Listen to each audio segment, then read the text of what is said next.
यात्यात्मनो भावं तदा तत्परमं पदं तावदेव निरोद्धव्यं यावद्धृतिगतं क्षयम् एतज्ज्ञानं च ध्यानं च शेषो न्यायश्च विस्तरः नैव चिन्तं न चाचिन्त्यं न चिन्त्यं चिन्त्यमेव तत् पक्षपातविनिर्मुक्तं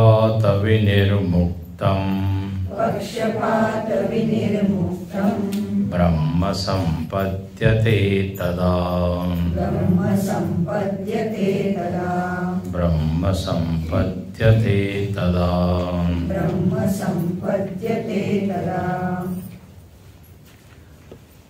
चौथ्या आणखीन पाचव्या मंत्रामध्ये श्रुतीने ध्यानाचं वर्णन केलं की मनाला विषयापासून परावृत्त करून हृदयामध्ये स्थिर केलं पाहिजे. गीतेमध्ये सुद्धा म्हटलेलं आहे सर्वद्वाराणि संयम्य मनोहृदि निरुध्य च. म्हणे हे केव्हापर्यंत करायचं आहे तर म्हणे जोपर्यंत मन आत्म्याशी एकरूप होत नाही, जोपर्यंत मन अमन होत नाही, तावदेव निरोद्धव्यम. असं नदी तोपर्यंत चंचल असते जोपर्यंत समुद्रात मिळत नाही. त्याचप्रमाणे ही वृत्ती, खरं म्हणजे इथे दोन वस्तू नाही आहे. उदाहरणामध्ये नदी आणि समुद्र दोन वेगवेगळे आहे. तर असं दोन इथे नाही आहे. मनच काय आहे वृत्ती रूपात जेव्हा अनुभवास येतं, विषय रूपात जेव्हा विषयाचं ध्यान होत नाही तेव्हा चैतन्यच उरतं. जसं लाटा आहे समुद्रामध्ये, जर त्या लाटांनी आपलं ध्यान केलं तर काय कळेल त्यांना की ते समुद्र आहे. लाट आणि समुद्र असे दोन स्वतंत्र वस्तू नाही आहे. समुद्रच काय लाटाच्या रूपात भासत आहे, दिसत आहे.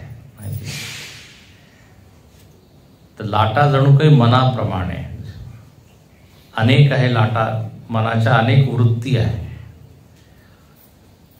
जर एक लाट आहे, तिने विचार केला की मी कोण आहे, ध्यान करायला ती बसली, तर तिला काय दिसेल की मी एक लहानशी आकार नाही आहे, मी तर काय पाणी आहे, समुद्र आहे, व्यापक आहे. जोपर्यंत ती आपल्या आकाराशी आसक्त राहील, लक्षात घ्या, तोपर्यंत तिला समुद्राचं ज्ञान होणार नाही. जोपर्यंत आपण त्या वृत्तीमध्ये आसक्त राहू, वृत्तीकडेच लक्ष देऊ, तोपर्यंत त्याच्या आधारामध्ये अधिष्ठानात एक चैतन्य याचं ज्ञान होणार नाही. म्हणून इथे परत परत म्हणतात की विषयाला विसरा, वृत्तीला विसरा आणि त्याच्या आधाराकडे लक्ष द्या. तर जेव्हा असं होईल तेव्हा ब्रह्म संपद्यते तदा, तेव्हा परमपद प्राप्त होईल. मागच्या श्लोकात सांगितलं परमपद म्हणजे परमवस्तू. परम म्हणजे सुप्रीम, सर्वोच्च. याच्या पलीकडे काही वस्तू नाही आहे. आता इथे अजून त्या आत्म्यावर चिंतन करण्यासाठी आपल्याला काही शब्द देत आहे. शब्दाच्या आधारे काय करा, तुम्ही चिंतन करा. कोणाचं? आत्म्याचं. तर इथे 4 शब्द दिले आहे या 6व्या मंत्रात. नैव चिंत्यम हा पहिला शब्द, न च अचिंत्यम दूसरा शब्द, न चिंत्यम तिसरा शब्द, आणि चौथं काय? चिंत्यमेव तत्. 4 आहे. तर इथे काय याचा अर्थ आहे? असं म्हणतात की पहा, नैव चिंत्यम. चिंत्यम म्हणजे चिंतनीय, विचार करण्यास योग्य. विचार आपण करतो तर त्याला काय म्हणू आपण? मी चिंतन करत आहे. आणि एका चिंतनीय वस्तूचं चिंतन आपण करतो. तर इथे छान सांगतात की नैव चिंत्य म्हणजे अनेक वेळा आपण आवडीच्या ज्या वस्तू असतात त्याचं चिंतन करतो, आवडीने चिंतन करतो, विथ लाईक्स. आपल्याला जी वस्तू आवडते, ज्याच्यामध्ये सुख किंवा आनंद मिळतो, त्याचं आपण काय चिंतन करतो. गुरुजींनी आपल्या ह्याच्यात उदाहरण दिलं, जसं आंब्याचं चिंतन करत आहे, मिठाईचं चिंतन करत आहे. तर एक वस्तू आहे ती माझ्यापेक्षा वेगळी आहे आणि ती मला आवडते, तर त्याचाच विचार मी करत आहे दिवस रात. तर म्हणे आत्मा असा नाही. आत्म्याचं चिंतन या प्रकारे होऊ नाही शकत. कारण काय, जी वस्तू मला आज आवडते ती उद्या न आवडणारी सुद्धा होऊ शकते. आवड निवड बदलत असते.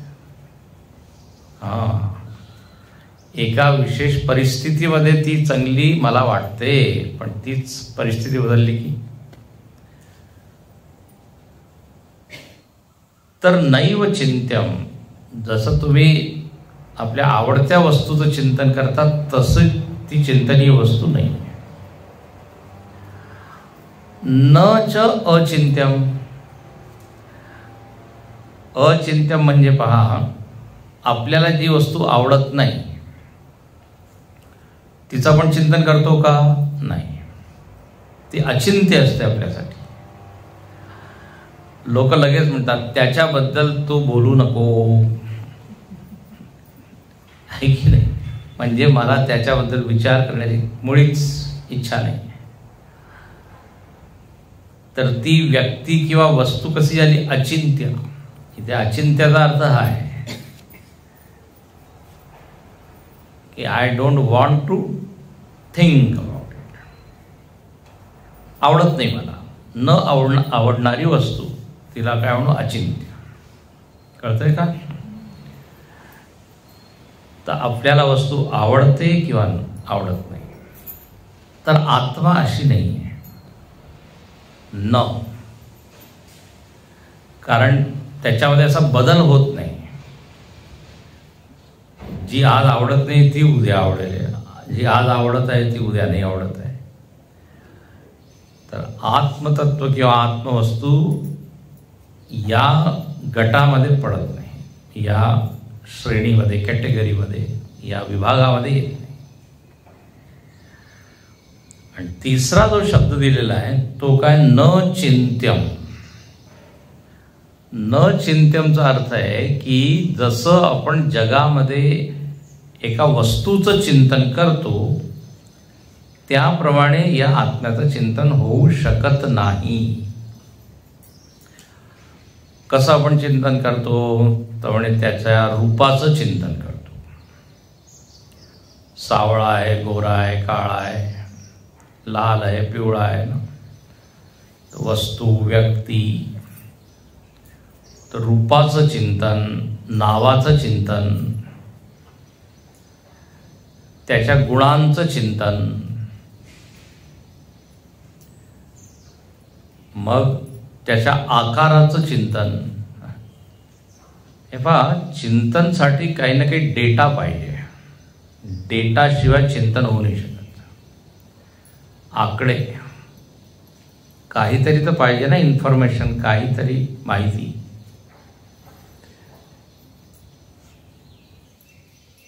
मी आता अशा एका देशाचं नाव घेत आहे जे तुम्हाला माहीत नाही, आणि जर मी सांगितलं याच्यावर चिंतन करा, चिंतन होईल का? गुरुजी नाही म्हणतात टुंबकटू या देशावर तुम्ही चिंतन करा. काय आहे, कुठे आहे? भारत, अमेरिका, इंग्लंड, पाकिस्तान, ते माहितीतले देश, तर याच्यावर चिंतन होऊ शकतं. तर काही तर माहीत पाहिजे ना. स्वामी विवेकानंदांवर चिंतन करा, होऊ शकतं. स्वामी गडबडानंदांवर चिंतन करा, आणि बहुतेक तुमचंच तर नाव नाही.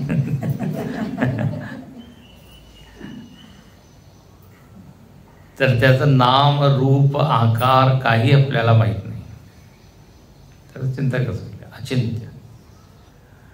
तर आत्मवस्तू ऑब्जेक्ट नाही आहे, वस्तू नाही आहे, ते मी आहे. इंग्रजीमध्ये गुरुदेवने म्हणायचे, आत्मन is not object, it is subject. इंग्रजीमध्ये काय म्हणतात? सब्जेक्ट. हे तुम्ही आहात. म्हणून ते म्हणतात this is not objective science, it is subjective science. स्वतःबद्दलचा हा जो विज्ञान आहे, विद्या आहे, आत्मविद्याला. चैतन्य अनात्म वस्तू नाही आहे, माझ्यापासून वेगळी नाही आहे. म्हणून न चिंत्यम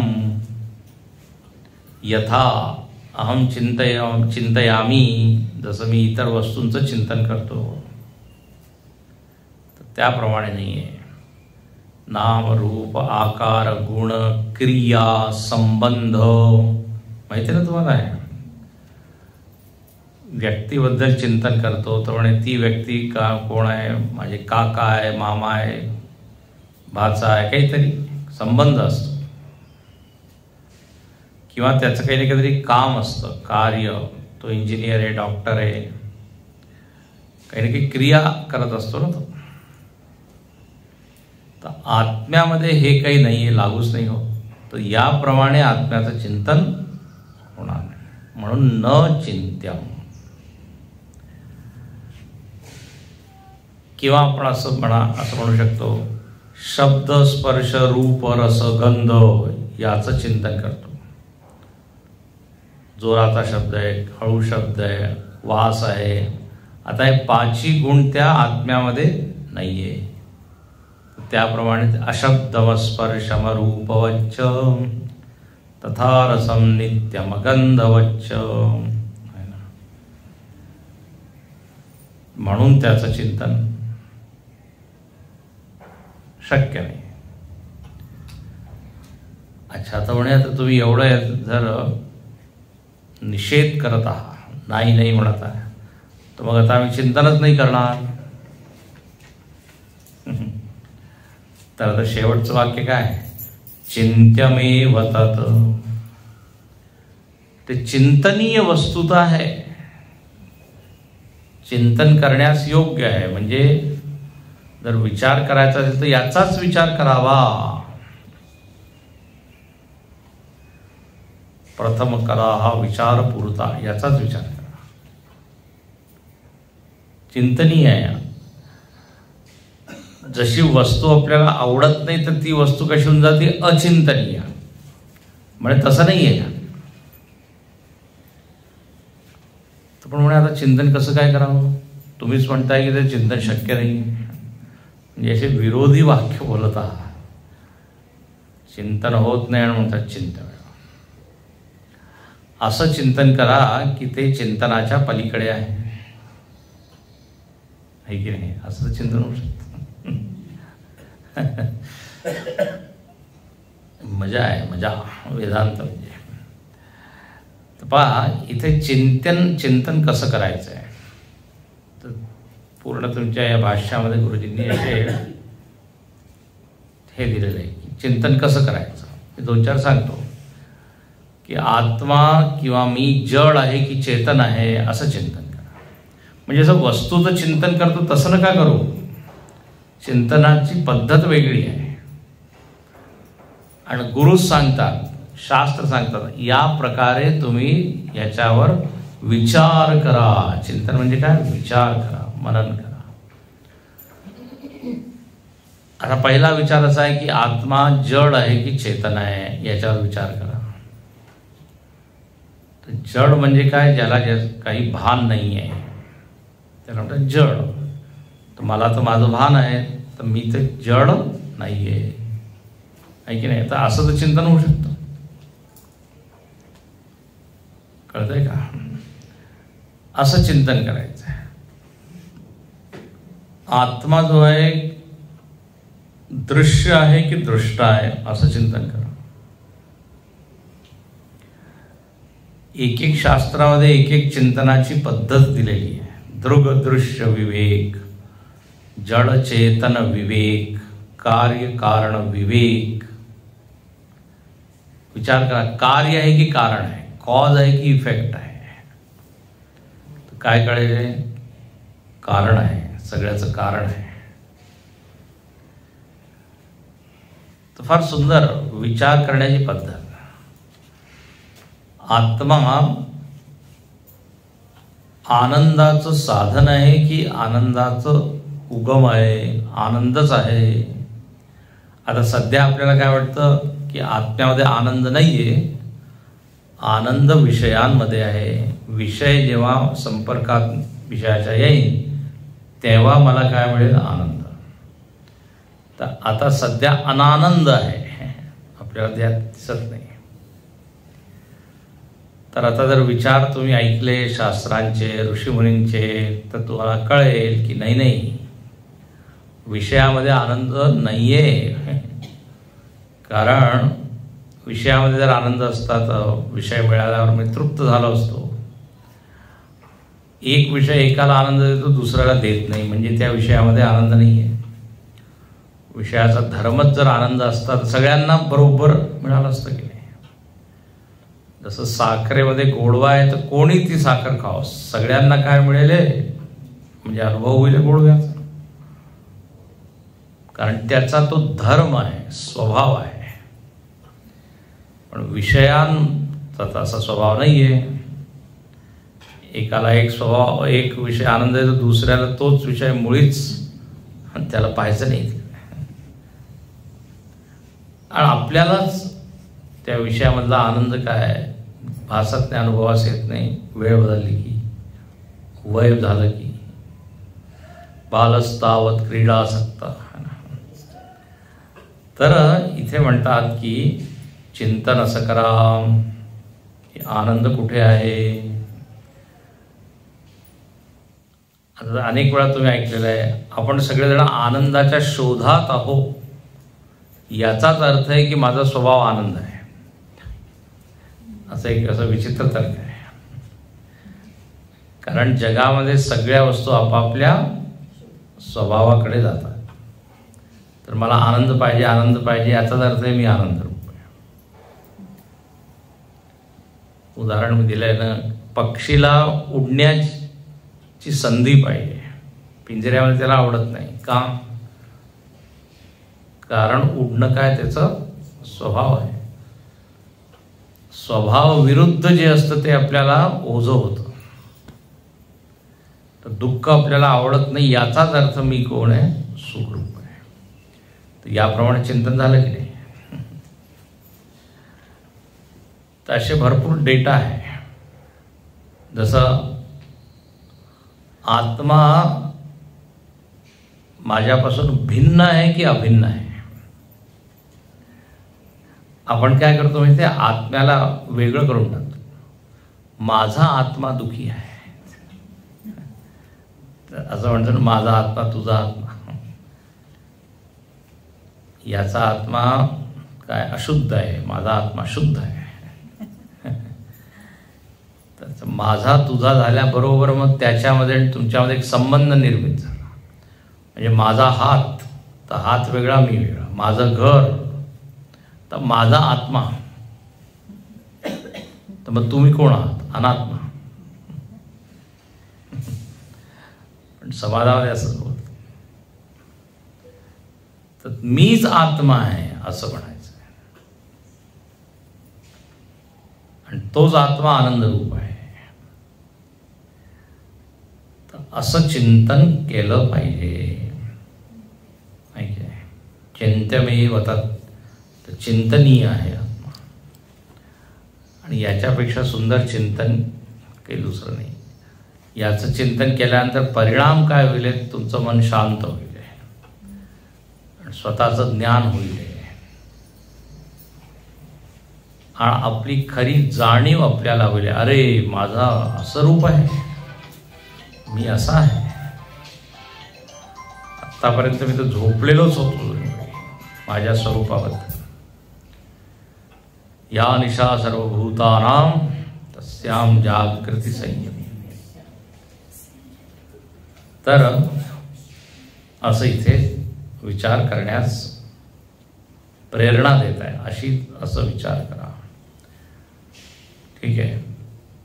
आणखीन विचार केला तर काय कळेल? पक्षपात विनिर्मुक्तम.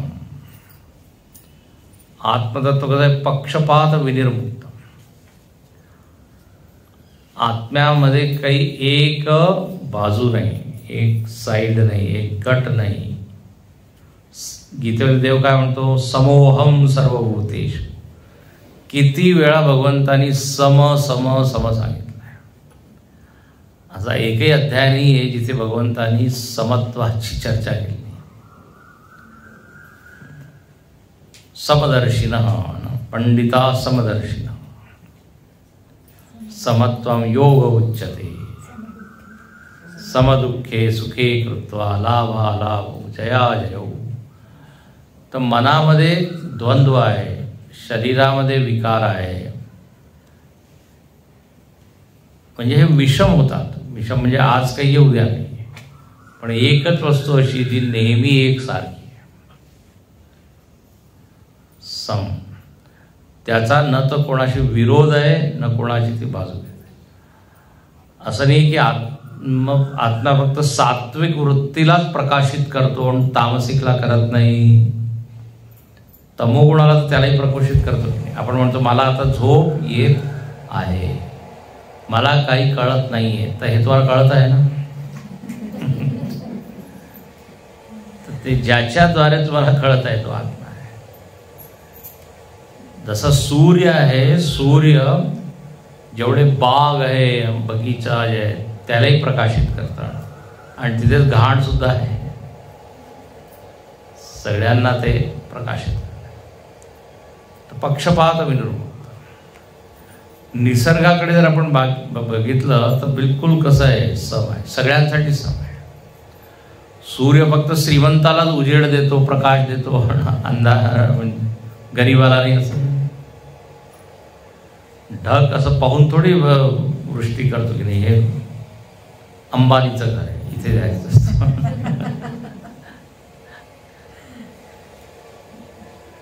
अंबानी असो की अडाणी असो, अडाणी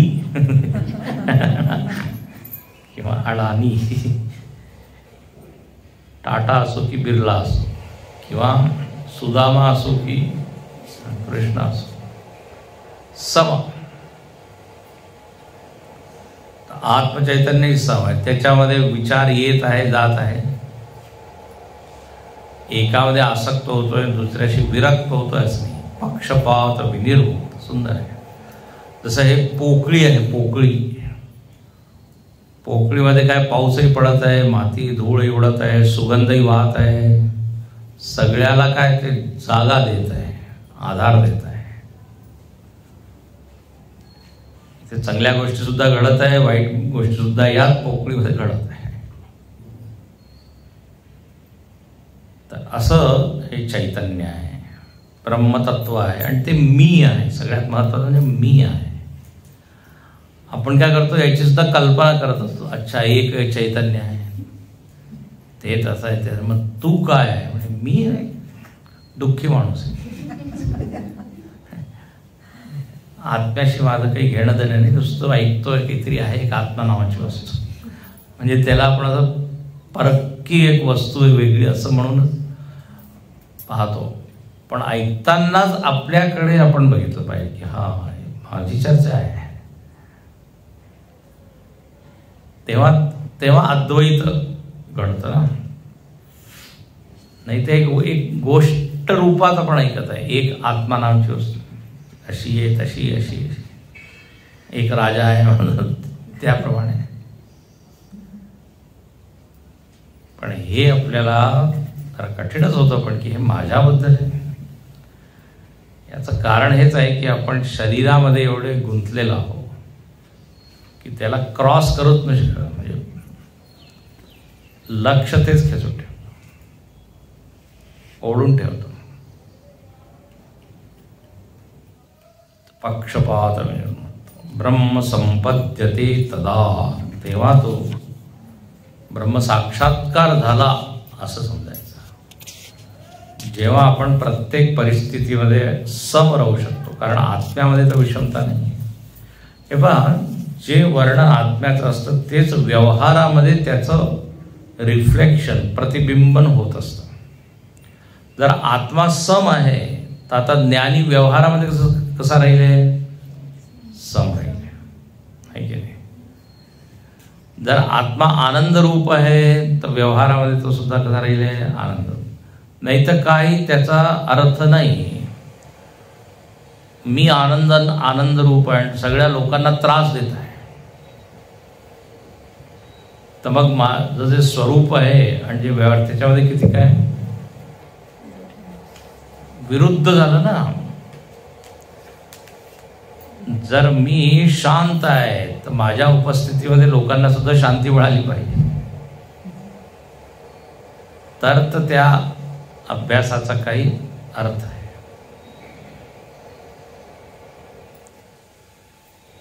वेदांत व्यावहारिक म्हणजे आत्मा व्यवहार नाही करणार, पण आत्म्याचे जे गुण आहे, लक्षण आहे, ते त्या मनामध्ये प्रकट होतील की नाही. आत्म्यामध्ये काही मान नाहीये, तर व्यवहारामध्ये तो कसा राहतो? निरभिमानी असं. तर याप्रमाणे असं चिंतन करून आपल्या स्वरूपाचं ध्यान केलं पाहिजे असे ते म्हणतात. नैव चिंतम न चाचिंत्यम न चिंत्यम चिंत्यमेव. वस्तूप्रमाणे चिंतन होऊ नाही शकत, पण याचा अर्थ आता चिंतन करायचंच नाही असं नाही आहे. चिंतन कसं करायचं हे समजलं पाहिजे. आता इथे पुढे म्हणतात, पण हे तो ठीक आहे तुम्ही म्हणत आहात, पण काही एक आम्हाला आधार द्या, आलंबन द्या, त्याच्याद्वारे आम्ही ध्यान करू किंवा चिंतन करू. तर आता पुढच्या मंत्रामध्ये ओंकार साधना सांगितली. ओंकार साधना. स्वरेण संदयेत योगम अस्वरं भावयेत् परम् अस्वरेणानुभावेन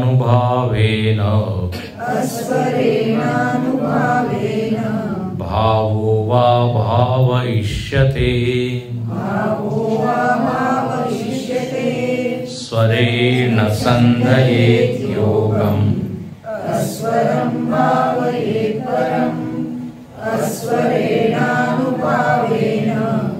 भावो वा भावयिष्यते. इथे म्हणतात स्वराच्या द्वारे स्वरेण योगम संदयेत. स्वरांनी काय करा? संयोग घडवून आणा. योग म्हणजे आता योग म्हणजे तसं काय जुडणे म्हणतो, जोडणे. पण इथे योगम म्हणजे असं जोडायचं नाही आहे, कारण मी माझ्याशी कसं जोडेल. योग म्हणजे इथे असं करा, ध्यान करा असा अर्थ आहे. योग शब्दाचा अर्थ वेगवेगळा असतो. आता समाजामध्ये योग शब्द तर किती आहे, योगा करत आहे. योगा म्हणजे एक आसन असतं, पण इथे योग म्हणजे काय, ध्यान करायचं. मी स्वतःपासून चला असं म्हणू शकतो की स्वतःपासून माझा काय जणू काही वियोग झालाय, जणू काही ना वियोग तो होऊ नाही शकत अर्थ, पण या साधनेच्या द्वारे परत मी माझ्याशी जोडत आहे. नुसतं सांगण्यासाठी, म्हणण्यासाठी, नावासाठी. तर म्हणे कसं काय स्वतःला तुम्ही जोडत आहात, काय साधन आहे, तर स्वरेण, स्वराच्या द्वारे. आता इथे स्वर म्हणजे ओंकारामधील 3 जी मात्रा आहे ना त्याला स्वर म्हटलेलं आहे. अकार, उकार, मकार. ओम, ओम मध्ये 3 आले. आता या अकार उकार मकाराच्या द्वारे आपलं चिंतन करा असं. आणखीन अनेक उपनिषदांमध्ये हे आलेलं आहे. यमराज सुद्धा नचिकेताला म्हणतो, तत्ते संग्रहेण ब्रवीमि ओम इत्येतत् सर्वे वेदा यत्पदमामनंती. सगळे वेद ज्या पदाबद्दल बोलतात, म्हणजे ज्या स्थितीबद्दल बोलतात, त्याला थोडक्यात काय म्हणतात, ओम. असं यम आचार्य म्हणतो. तो ओमच्या द्वारे त्या आत्म्याचं काय करा, चिंतन करा. म्हणे कसं काय करायचं, तर म्हणे अकार उकार मकार हे 3 प्रतिनिधी आहे. 3 मात्रा काय, स्वर हे प्रतिनिधी आहे. कशाचे प्रतिनिधी आहे, बऱ्याच गोष्टीचे प्रतिनिधी आहे. आपल्या जीवनामध्ये 3 शरीर आहे, स्थूल शरीर, सूक्ष्म शरीर, कारण शरीर. आणि आत्मा या शरीराच्या पलीकडे आहे. ठीक आहे. अकार उकार मकार आणि मग 2 ओंकारामध्ये काय, शांती, अमात्र त्याला म्हणतात. तर त्या अमात्र कशाचा प्रतिनिधी आहे, आत्म्याचा, शुद्ध आत्मा. आणि अ-उ-म हे 3 शरीर आहे, 3 अवस्था आहे. तर आता ओम म्हणून जणू काही 3 शरीराचं काय तुम्ही स्मृती करा. आणखीन जेव्हा शांती आहे त्याच्यामध्ये हे पहा की हे 3 शरीर या आत्म्यामध्येच, आत्म्यामधून उत्पन्न होतात, आत्म्यामध्येच लीन होतात. जसं शब्द या शांतीमधून उत्पन्न होतो आणि शांतीमध्येच लीन होतो. तसं ओम, ओमच्या आधी काय होतं, शांती होती. मग काय परत शांती. तर आधी आणि नंतर शांती आहे. तर तेच खरं तत्व आहे. आपण म्हणतो शांती पाहिजे, शांती पाहिजे, असं वाटतं शांती की बाजारात मिळते, बाहेर आहे. मी आता इथे बोलत आहे आणि जर इथे मला शांतीचा अनुभव करायचा असेल तर काय करावं लागेल, प्रवचन बंद करा. शांती इज ऑलरेडी देअर, तुम्ही त्या शांतीला डिस्टर्ब करत आहात.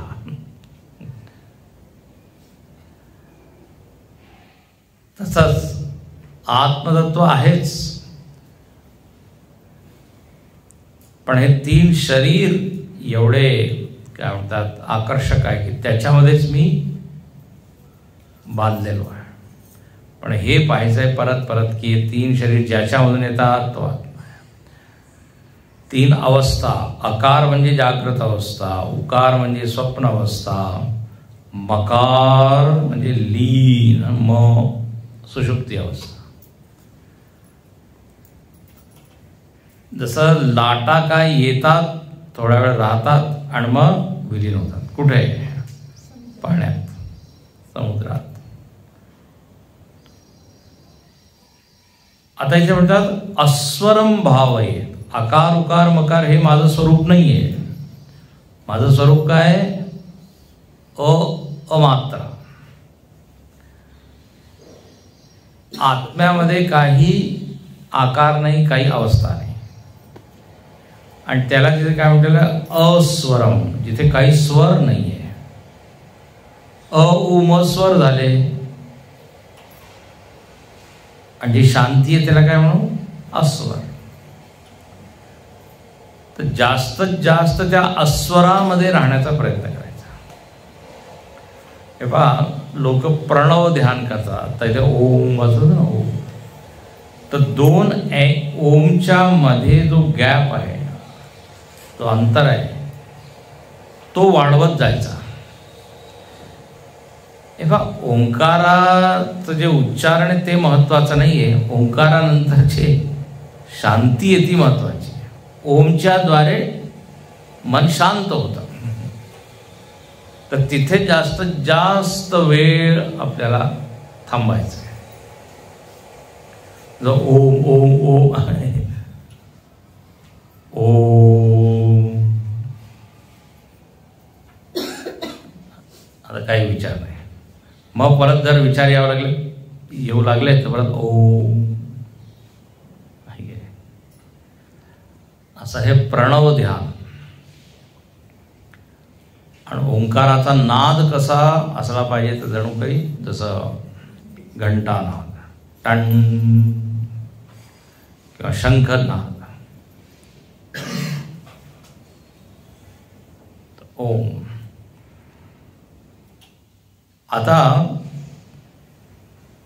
ओंकाराच्या द्वारे मी मन शांत केलं आणि त्या आत्म्यामध्ये स्थिर केलं.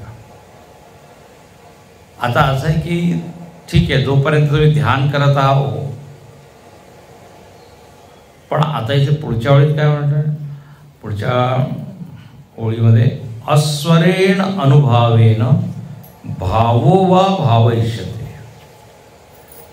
ध्वनीच्या पलीकडे तुम्ही गेला आणि त्या आत्म्याला बघितलं. आता म्हणतात की फक्त डोळे मिटूनच आत्मा आहे आणि डोळे उघडले की जग आहे, असं नसायला पाहिजे. वेदांत काय म्हणतं, आता ज्याला तुम्ही आतमध्ये पाहिलं त्याला जगामध्ये पहा. ही मोठी साधना आहे, कठीण आहे, पण संपूर्णता तेव्हाच येते. तर अभावाचे भावात होते. काय संसाराला काय म्हटलेलं आहे, संसार खरं म्हणजे नाही आहे, त्याला अभाव म्हटलेला आहे. संसार खरं म्हणजे प्रातितिक आहे, नाही आहे, तो नुसतं दिसण्यासाठी आहे, आभास आहे, प्रतीयमान आहे. आता इथे म्हणतात ज्याला ब्रह्म साक्षात्कार होतो तो काय म्हणतो, या जगामध्ये सुद्धा जे भासमान जग आहे याच्यामध्ये सुद्धा तेच तत्व आहे जे इकडे आहे. जे इकडे आहे ते तिकडे आहे. जर मी फक्त इकडेच पाहिलं आणि तिकडे नाही पाहिलं, तर त्याला तुम्ही काय केलं, परिच्छिन्न केलं, सीमित केलं ना. तर सर्वं ब्रह्ममयम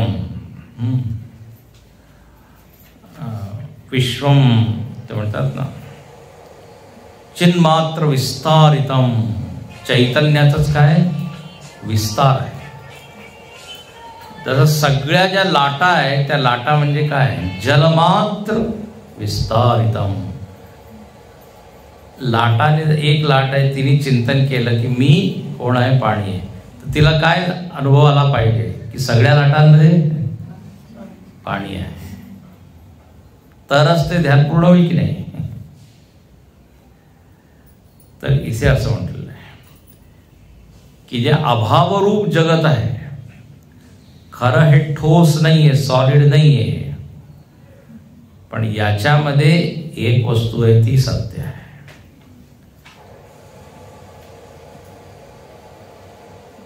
भजगोविंदम मध्ये सुद्धा आहे ना, ब्रह्मदृष्टी करून तुम्ही जगाकडे पहा. तुमचा श्लोक आहे त्याच्यात एक ओळ येते. हा नाही, त्याचा अर्थ मला नाही.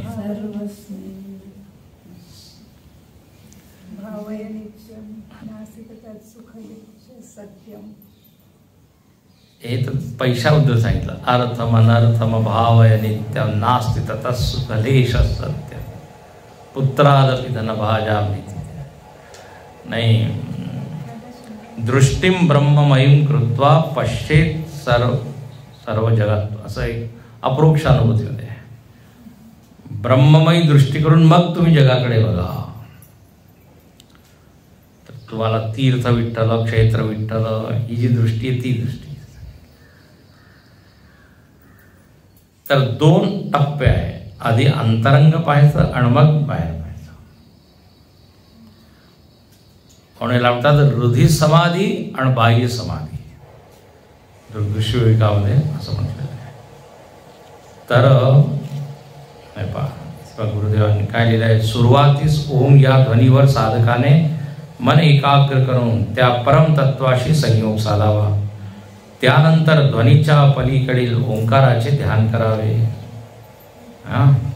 अशा प्रकारे ध्वनीच्या पलीकडील ओंकाराचे ध्यान केल्याने भासमान जगत रूपांतर भावात सत्य तत्वाच्या अस्तित्वात होते. म्हणजे या जगाचं रूपांतरण कशामध्ये होतं? सत्य तत्वामध्ये. कळलं का? नाही कळलं. म्हणजे आधी मला काय वाटत होतं, जग आहे जग आहे जग आहे. पण एकदा ज्ञान झालं तर मग काय दिसेल? जगाच्या ऐवजी तत्व दिसेल. असं म्हणजे आधी मी असं म्हणत आहे की दागिने आहे दागिने आहे दागिने आहे, ही अंगठी आहे, ही बांगडी आहे वगैरे वगैरे. पूर्ण लक्ष कुठे होतं माझं? नामरूपाकडे. पण जेव्हा एकदा सोन्याचं ज्ञान झालं तर मग मी काय म्हणे? सोनं आहे. आणि मग काय आपण म्हणतो त्याने किती सोनं घातलं आहे की नाही. आत्ताच मी व्हॉट्सअपवर मेसेज आला होता. त्या कोणत्या कार्यक्रमात? गाण्याच्या कार्यक्रमात कॉम्पिटिशन आहे, कोणी किती सोनं घातलं आहे. कोळी लोकांचं सोनं सोनं सोनं. जीवनाचं सोनं कसं होऊ शकतं? जेव्हा आपण ब्रह्ममयम सर्वम खलविधम ब्रह्म. फार कठीण आहे, कठीणता आहे. पण सुरुवात तर कुठून केली पाहिजे. म्हणून एका आकारामध्ये थोड्या वेळासाठी भाव असा ठेवा की हे जग काय आहे? देवाचंच रूप आहे. काही विषय निसर्गामध्ये तत्व पहा असं म्हणतात. निसर्गामध्ये. आणि एक गंमत आहे, पण निसर्गामध्ये तत्व पाहणं सोपं आहे ना. कारण निसर्ग जे आहे ते प्रतिक्रिया व्यक्त करत नाही. तुम्ही काही म्हणा. आणखी ना एक आहे, दुसऱ्यांमध्ये आपल्याला तत्व दिसतं पण आपल्या शेजारी नाही दिसत. आपल्या जवळचा. म्हणून ईसा मसीह जो आहे, येशू, तो म्हणाला आहे लव युअर नेबर. जर तुम्ही आपल्या शेजारचे प्रेम करू शकला तर सगळे. कारण काय, त्याचे दोष आपल्याला दिसत राहतात. जवळचा असतो दोष खूप दिसतात तिकडे. त्याच्यानुसार तत्व आहे, चैतन्य आहे, तोच देव तिथेही आहे. पण त्या दोषाकडे लक्ष जाण्यामुळे आणि ज्याचाही संबंध आहे ते. तर ठीक आहे, तिथे सुरुवात करा. तर स्वरेणानुभावेन भावो भाव. मी अनेक वेळा तुम्हाला सांगितलंय, आधी दृष्टी काय असते? जग आहे जग आहे जग आहे. मग जगही आहे, देवही आहे, आणि मग देवच देव आहे. बस हेच सांगितलंय. आपल्याला फक्त जग दिसतं, त्याला फक्त देव दिसतो. हा फरक आहे. म्हणून काय, मूर्तीपासून सुरुवात करा. एका विग्रहामध्ये किंवा गुरुमध्ये देव पहा. गुरुर् ब्रह्मा गुरुर् विष्णू. संतांमध्ये ते देवत्व, कारण ते दिसतं आपल्याला. अच्छा, आता पुढे त्याच तत्वाचं वर्णन आहे. तदेव निष्कलं ब्रह्म निर्विकल्पं निरंजनम् तद्ब्रह्माहमिति ज्ञात्वा ब्रह्म संपद्यते ध्रुवम्. तदेव निष्कलं ब्रह्म निर्विकल्पं निरंजनं तद्ब्रह्माहमिति ज्ञात्वा ब्रह्म संपद्यते ध्रुवम्. म्हणे तदेव, ज्याची चर्चा आत्ता केली, ओंकार आणि ओंकार नंतर जी अमात्रा, आणि अमात्रा म्हणजे आत्मा. अमात्रा काय? प्रतिनिधी आहे. अ उ म जसं जागृत स्वप्न सुषुप्तीचं प्रतिनिधी आहे. अमात्रा म्हणजे इथे काही आपण बोलत नाही, ती जणू काही कोणाचा प्रतिनिधी आहे, किंवा त्याचा अर्थ काय याचा? चैतन्य. तर म्हणे त्याचंच नाव काय आहे? ब्रह्म. त्या आत्म्यालाच काय म्हणतात? ब्रह्म. हे लक्षात ठेवा. तदेव निष्कलम ब्रह्म. आता हे काय सर्वसामान्य माणसाला वाटतं ब्रह्म वेगळं आहे, आणखीन आत्मा वेगळा आहे. ब्रह्म मोठा चैतन्य, आत्मा छोटा चैतन्य. ब्रह्म व्यापक आहे, आत्मा शरीरामध्ये, असं आहे. पण वेदांत काय म्हणतं? आत्मा आणि ब्रह्म दोन्ही एकच चैतन्याचे नाव आहे. पण काय ते बुद्धीमध्ये असे अर्थ ते बसलेले आहे. ब्रह्म म्हटल्याबरोबर लांब की दूर, आपलं मन जातं. आत्मा म्हटल्यावर कुठे लक्ष जातं? स्वतःकडे. तर तत्वमसी वगैरे जेवढे महावाक्य आहेत ते काय म्हणतात? की दोन्ही एक आहे, एकत्वाचीच गोष्ट हे महावाक्य करतात. तर इथे तेच हे जणू काही महावाक्यच आहे. तदेव ब्रह्म अहम. पुढच्या ह्याच्यात पहा, पुढच्या तेच ब्रह्म कोण आहे? मी आहे. मी त्या ब्रह्माचा तुकडा आहे, अंश आहे, असं लोक म्हणतात ना. जनसामान्यामध्ये हे खूप आहे, मी तर त्याचा अंश आहे. तर ठीक आहे, एक स्टेप आहे, एक टप्पा आहे, त्यामध्ये आपल्याला असंच म्हणावं. पण ते परमसत्य नाही आहे. अंश माना सुरुवातीला, पण चिंतन जर अजून सखोल झालं तर कळेल की अंश नाही आहे तो, आणि मी भेद नाही. कारण चैतन्याचे असे तुकडे करू शकत नाही तो. अंश अंशी, कारण त्याचा आकार नाही आहे ना. आता कसं म्हणतात लोक, एक ब्रह्म आहे, आपण सगळे त्याचे काय आहो? अंश आहो, असं म्हणतो आपण. आणि लोक लगेच म्हणतात, गीतेमध्ये म्हटलेलं आहे ममई वांशो जीवलोके. म्हणे मग काय देवाने चुकीचं म्हटलंय का? पण तिथेच देवाने दुसऱ्या अध्यायात म्हटलेलं आहे की तुझा आत्मा मीच आहे. क्षेत्रज्ञम चापि मां विद्धि. ज्ञानी तो आत्मैव मे होता. आता हे सगळे जरा टेक्निकल पॉइंट आहे. अंश अंशी, इथे अंश अंशी नाही म्हटलं आहे, ब्रह्मच मी आहे. म्हणजे तुम्ही फार अभिमानी आहात, स्वतःला ब्रह्म म्हणता. लोक असे चिडतात, शिवोहम शिवोहम, म्हणजे तुम्ही काय शंकर झाला की काय? असं म्हणतात ना लोक. जे भक्त लोक खूप चिडतात, काय ब्रह्म ब्रह्म म्हणता? म्हणा तुम्ही सेवक आहात, दास आहात. तर ठीक आहे, भक्तीच्या दृष्टीने बरोबर आहे, व्यवहारामध्ये तसंच झालं पाहिजे. पण परमार्थामध्ये एकत्व, व्यवहारामध्ये अंश-अंशी. हे ब्रह्म आहे ब्रह्म आहे असं सांगायची गरज नाही. मी ब्रह्म आहे, आतमध्ये नुसतं समजण्याची गोष्ट आहे. व्यवहारामध्ये तर असंच दिसलं पाहिजे की मी एक भक्त आहे. लोक सगळं गडबड करतात.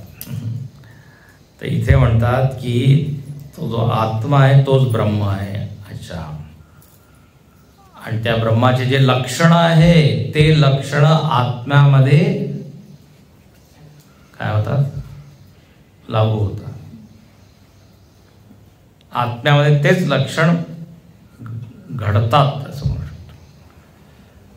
मग ब्रह्म निष्कल आहे. निष्कल म्हणजे जिथे काही कला नाही. कला म्हणजे असे भेद, विभाग. तर आत्म्यामध्ये भेद आहे का, विभाग आहे का? जसं आता हॉल आहे, त्याच्यामध्ये तिकडचा भाग वेगळा, इकडचा भाग वेगळा आहे की नाही. एका भागात एक व्यक्ती बसला, दुसऱ्या भागात दुसरं. आत्म्यामध्ये असं नाही आहे,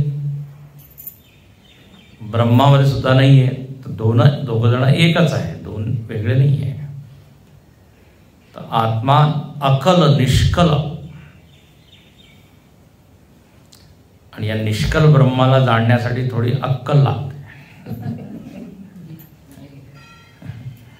तर कला, चंद्रामध्ये असे कला असतात, हळूहळू ते चंद्र वाढतात, मग तर आत्म्यामध्ये जसं काही उतार चढाव नाही आहे.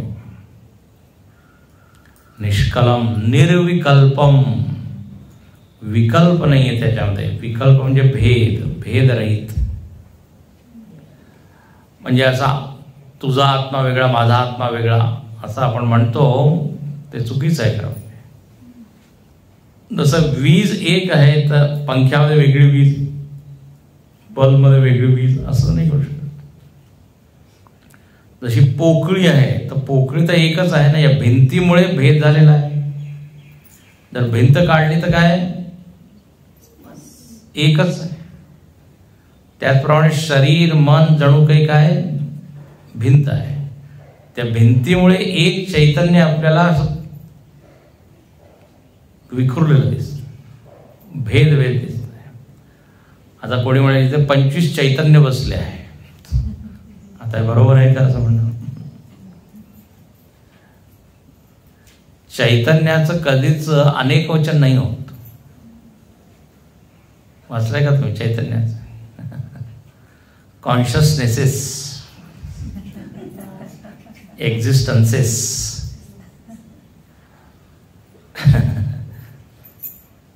एकच आहे. पण इतकं वेगवेगळं दिसतंय. हा, दिसत आहे ते, त्याच्यामुळे त्याचा काही दोष नाही. उपाधींचा दोष. काय म्हणतात त्याला? उपाधी. बघ, ज्याला ब्रह्मज्ञान होईल हे सगळ्यांना एकच सारखं होईल की नाही? जर ब्रह्म वेगवेगळं असतं तर माझ्या ब्रह्माला वेगळं आहे, माझ्यात थोडं कमी आनंद आहे, तुमच्यात जास्त आनंद आहे. ज्ञानेश्वरांना जे ब्रह्माचं ज्ञान झालं ते तत्व वेगळं, तुकारामांना वेगळं, असं वेगळं. जर वेगळं असतं तर असंच झालं असतं. पण सगळेजण काय म्हणतात? आनंदाच्या डोई आनंद. तर सगळ्यांना एकच आनंद ना. म्हणून काय, नो भेद. अच्छा, आत्म्याशिवाय जेवढ्या वस्तू आहेत त्याच्यामध्ये भेदच भेद आहे. कधीच एकसारखेपणा नाही त्याच्यात, आहे की नाही? माझं मन वेगळं, तुमचं मन वेगळं. कोण म्हणतात माझं मन स्पेशल आहे, कुठेच टिकत नाही.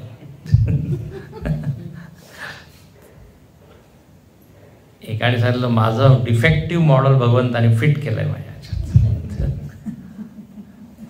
तर आता मनामध्ये तर खूप फरक आहे. सात्विक मन आहे, राजसिक मन आहे. शरीरामध्ये आहे, उंची वेगळी, वजन वेगळं, भेदच भेद आहे. एकच अभेद तत्व आहे, त्याच्यामध्ये काय. म्हणून म्हणतात निर्विकल्पम. तर निर्विकल्प म्हणतात. निरंजनम. हे पहा, आपलं सगळं वर्णन आहे, आपलं किती छान छान वर्णन आहे. मी असा आहे, हो. निरंजनम म्हणजे अंजन नाही. अंजन म्हणजे डाग, अंजन म्हणजे कलंक, दोष, घाण, हे सगळं कलंक. तर निरंजन म्हणजे कलंक रहित, स्वच्छ, शुद्ध. म्हणून कबीरदासांनी एक अभंग लिहिलेला आहे, भजन. राम निरंजन न्यारा रे, अंजन सकल पसारा रे. राम कसा निरंजन, त्या बाकी सगळं अंजन अंजन अंजन. अंजन म्हणजे काजळी असतं की नाही, काळ असतं. तर म्हणे त्या चैतन्यामध्ये काहीच दाग नाही. निरंजनम, अलख निरंजन. ते जे नाथ संप्रदायावर असतात ना, ते चिमटा चिमटा, अलख निरंजन. अलख म्हणजे जे दिसत नाही, लख लख म्हणजे पाहणे, दिसत. ते तत्वाचंच नाव आहे, अलख निरंजन. तर तदेव निष्कलम ब्रह्म निर्विकल्पम निरंजनम. ब्रह्म असं आहे आणि तद ब्रह्म अहमिती. तेच आहे ते जे ब्रह्म आहे, ज्याचं वर्णन वरच्या ओळीत आहे, ते मीच आहे.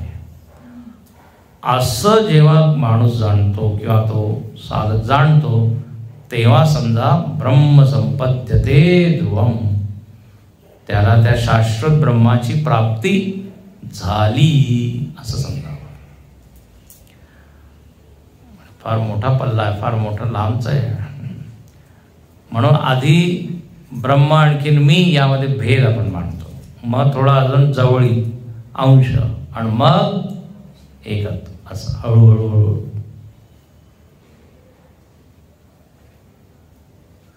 भक्तीची पराकाष्ठा काय, जिथे तुझ्यामध्ये आणि माझ्यामध्ये काही भेद नाही, आहे की नाही. भक्ती म्हणजे नेहमी वेगळं वेगळं ठेवून. देव म्हणतो, अरे तू मला वेगळं का म्हणतो, मी तुझा आत्मा आहे, असं जाणणं. तो देव जरा नाराज होतात अशा लोकांवर जो वेगळं वेगळं करतो. म्हणजे भेद का ठेवताय तो. याप्रमाणे इथे ब्रह्माचं स्वरूप सांगितलं, आणखीन ब्रह्म आणि आत्मा एकच आहे. आणि मग तेव्हाच ते वाक्य येतं, अहम ब्रह्मास्मी. हे वाक्य काही सोपं नाही आहे, कोणी म्हणू शकलं असं नाही. जेव्हा ज्याला ज्ञान होईल तोच म्हणू शकतो. जे अहम अहम मला अनुभव येत आहे, मी शरीर नाही, मन नाही, तत्ब्रह्म. आता इथे पुढच्या मंत्रामध्ये सुद्धा त्याचंच वर्णन आहे, वाचून घेतो, उद्या पाहू. निर्विकल्पमनंतं च हेतु दृष्टान्तवर्जितम्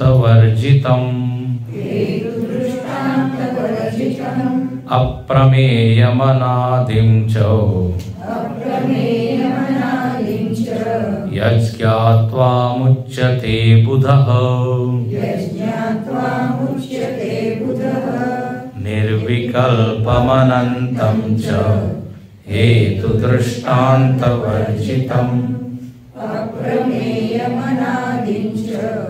यज्ञात्वा मुच्यते बुधः. त्यामुळे सुद्धा आत्म्याचंच वर्णन आहे.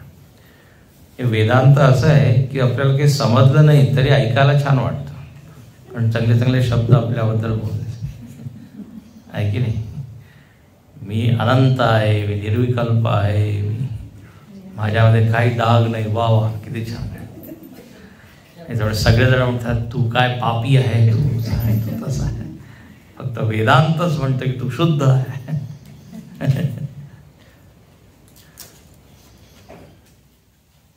म्हणून पॉझिटिव्ह थिंकिंग याला म्हणतात स्वतःबद्दल.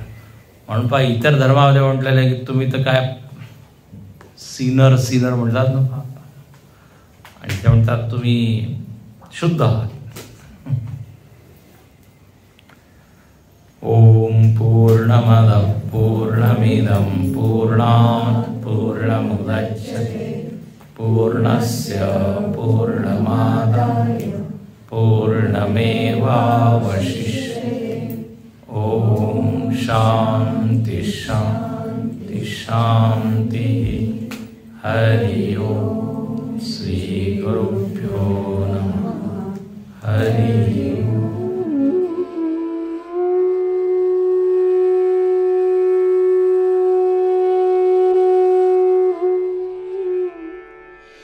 Mm-hmm.